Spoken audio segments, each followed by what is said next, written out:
Assalamualaikum warahmatullahi wabarakatuh. Perkenalkan, nama saya Zasya Rofida dengan NIM 2024-32054 dari mata kuliah pembelajaran mesin kelas B. Hari ini saya akan mempresentasikan proyek UAS kelompok saya mengenai sistem klasifikasi email spam otomatis menggunakan Knifebase.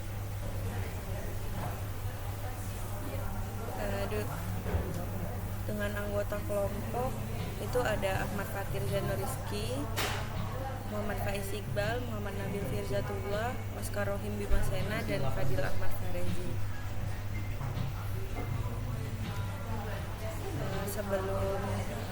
Sebelumnya ini kami memasukkan flowchart yang sudah kelompok kami buat, yaitu dimulai dari pemuatan dataset, lalu ada eliminasi baris duplikat, drop duplicates itu untuk menghapus baris-baris yang sekiranya terduplikat, lalu ada pra pemrosesan teks itu penghapusan awalan subjek dan juga tanda baca, lalu ada pemisahan data latih 80% dan juga data uji 20%.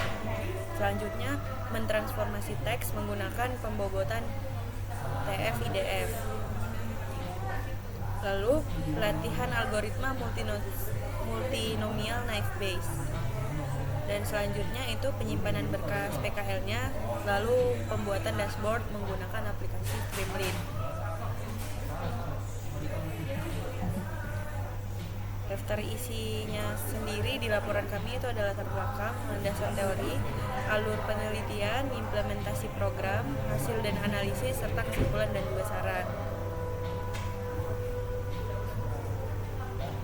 Di dunia digital saat ini dibanjiri oleh email spam, mulai dari penipuan, menang undian, hingga link phishing berbahaya. Masalah utamanya adalah bagaimana kita bisa memfilter jutaan pesan ini secara cepat, akurat, dan transparan tanpa harus mengeceknya satu persatu. Proyek kami, Email Spam Intelligence, menjawab tantangan itu dengan memanfaatkan algoritma Knifebase.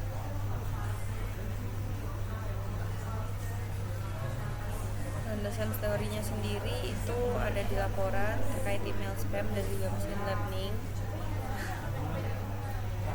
serta algoritma Knifebase dan juga text pre-processing. Nah, untuk implementasi programnya sendiri itu dilakukan menggunakan Python dan library scikit-learn. Lalu data email diproses terlebih dahulu, kemudian model Knifebase dilatih menggunakan data latih dan diuji menggunakan data uji untuk menentukan apakah email tersebut spam atau non-spam.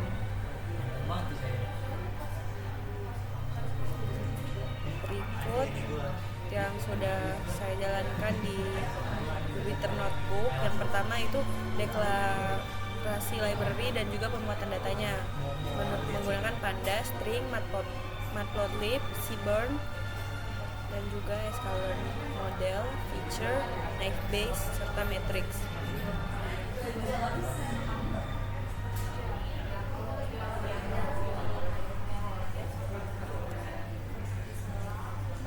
Ini tadi ke banyak. Lalu ini ada membaca dataset. Datasetnya sendiri itu kami menggunakan email CSV yang kami dapat dari Kaggle. Lalu menghapus data duplikat menggunakan drop duplicates. Yang kedua itu tahap 2, visualisasi distribusi data menggunakan PLT feature dan juga SNS control. Lalu tahap 3, pemrosesan teks atau data cleaning itu menggunakan clean text simple.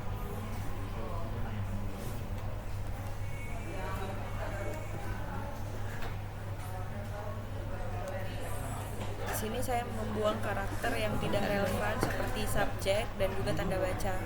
Mengapa? Karena bagi model machine learning, tanda baca adalah noise. Kita ingin model hanya fokus pada konten kata-katanya. Lalu yang kedua itu ada feature extraction menggunakan TF-IDF. Di sini komputer tidak membaca huruf, dia membaca angka.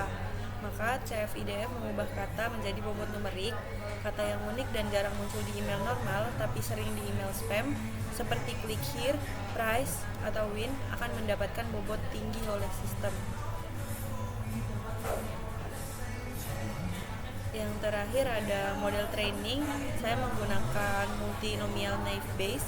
Alasannya simple, karena naive Bayes adalah algoritma berbasis probabilitas yang sangat tangguh untuk teks. Dia menghitung peluang munculnya kata di email spam dibandingkan email normal, lalu mengalihkan probabilitas tersebut untuk menentukan status pesan. Hasil akhirnya akurasi sebesar 89,46%.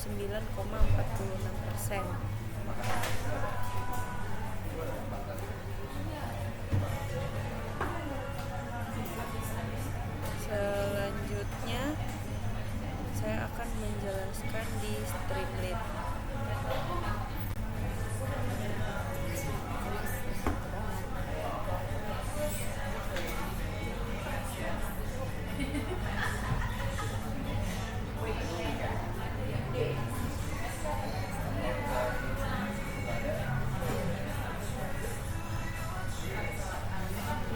Dashboardnya sendiri, untuk membuat model ini bisa digunakan oleh orang awam.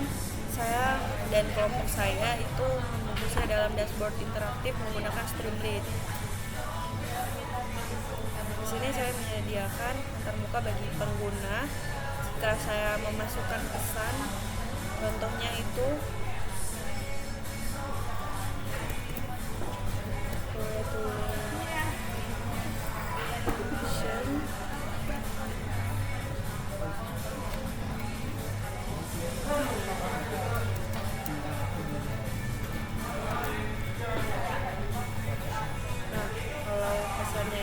congratulations you won a prize ini, sistem itu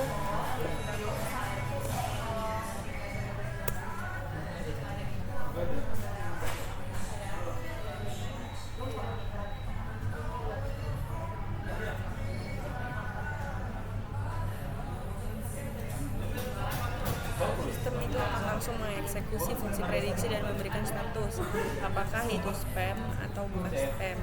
Yang menariknya, kami juga memasukkan fitur lihat detail kata kunci. Ini adalah fitur transparansi. Jika sistem menandai spam, ia akan menunjukkan kata apa saja yang memicu keputusan tersebut. Ini sangat berguna untuk memastikan bahwa model kita bekerja dengan logis bukan asal tebak. Congratulations you won a prize ini sendiri tidak termasuk spam. Tingkat keyakinannya itu 61,5%. Nah, kata yang dideteksi itu won dan juga price.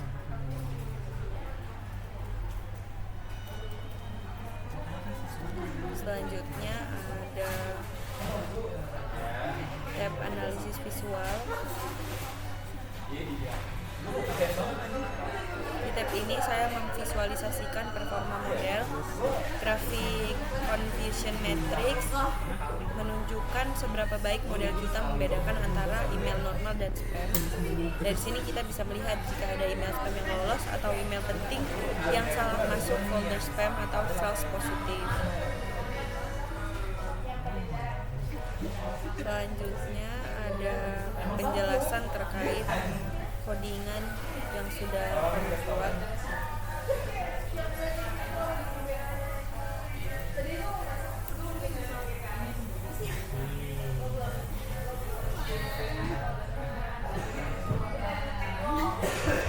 Yang pertama itu seperti biasa mengimport library.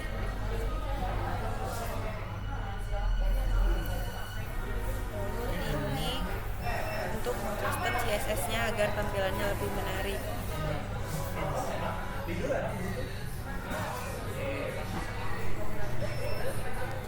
Nah, model spam NBPKL ini adalah model naive Bayes yang sudah saya latih sebelumnya.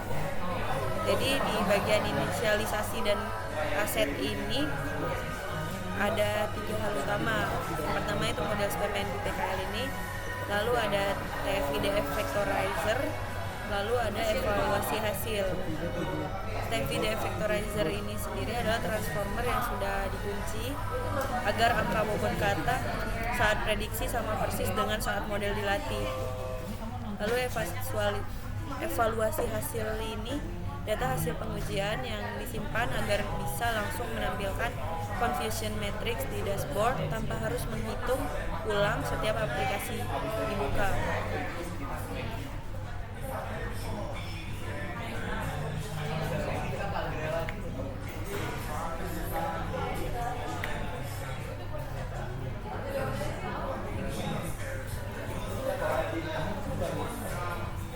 Untuk UI-nya saya menggunakan ini.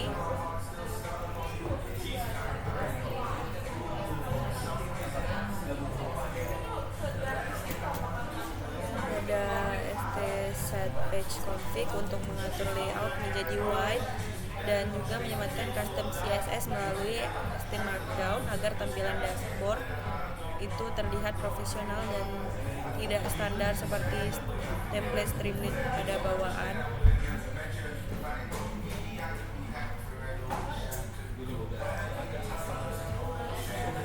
Lalu pada ini ada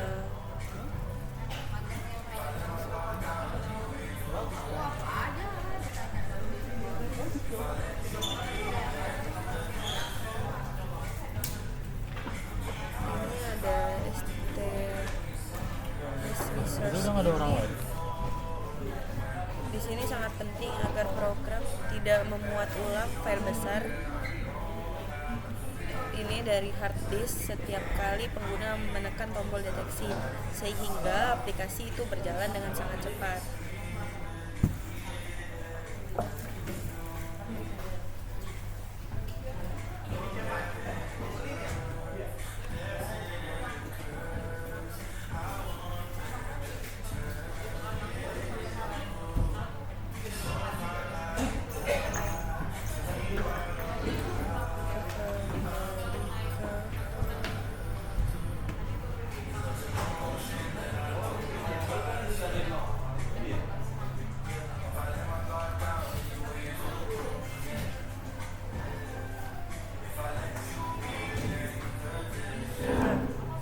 ST-text area ini, saat pengguna memasukkan email ke ST-text area, sistem tidak langsung menolak, sistem tidak langsung menebak.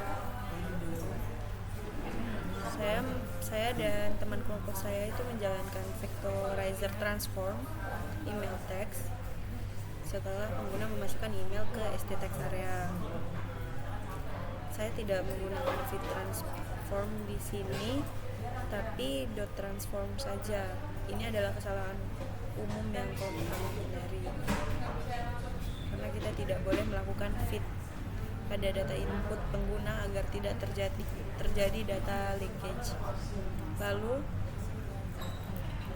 model predict text fetch melabelkan status 0 untuk aman, 1 untuk spam, dan model predict proba itu untuk memberikan persentase keyakinan confidence level kepada pengguna.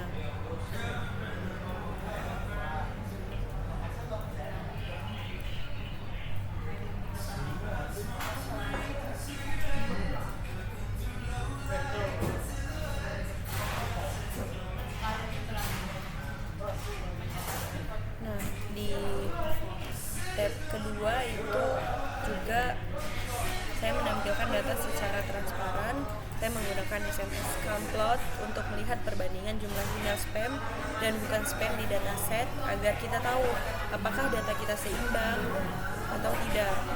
Dan yang terakhir, confusion matrix dari Escalern matrix digunakan untuk memvisualisasikan performa model di mana saja model saya salah melakukan klasifikasi false positif atau false negatif.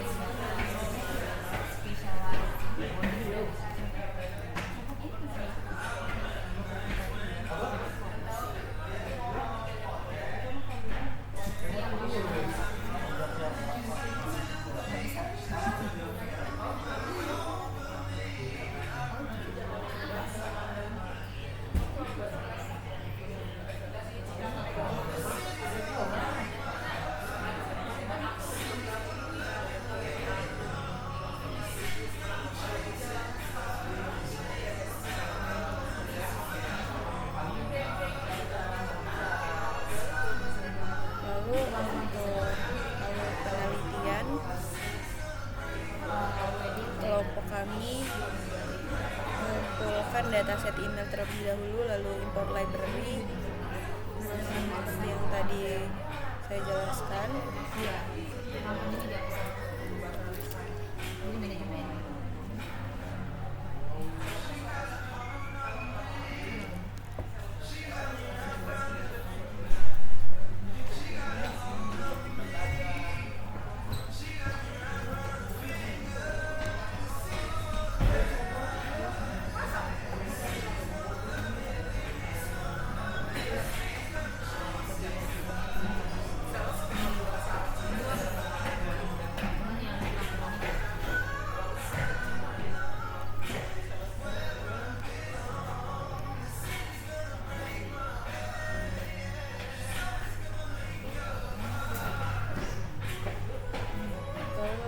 Datasetnya dan pre-processing data, selanjutnya visualisasi datanya, lalu transformasi teksnya menggunakan TF-IDF, jadi angka numerik, lalu ada pembagian data, pelatihan model, prediksi, selanjutnya ada evaluasi model, hingga yang terakhir itu analisis hasilnya dan selesai.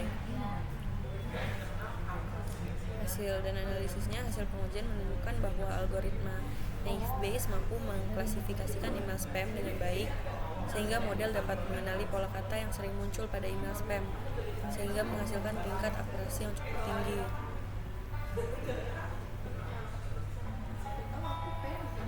Sebagai penutup, proyek ini membuktikan bahwa algoritma sederhana seperti Naive Bayes, jika dipadukan dengan pemrosesan data yang bersih, bisa memberikan solusi keamanan yang efektif. Kedepannya, sistem ini bisa dikembangkan lebih lanjut dengan menambah dataset dalam bahasa Indonesia atau menggunakan teknik natural language processing yang lebih canggih. Sekian presentasi dari saya. Terima kasih.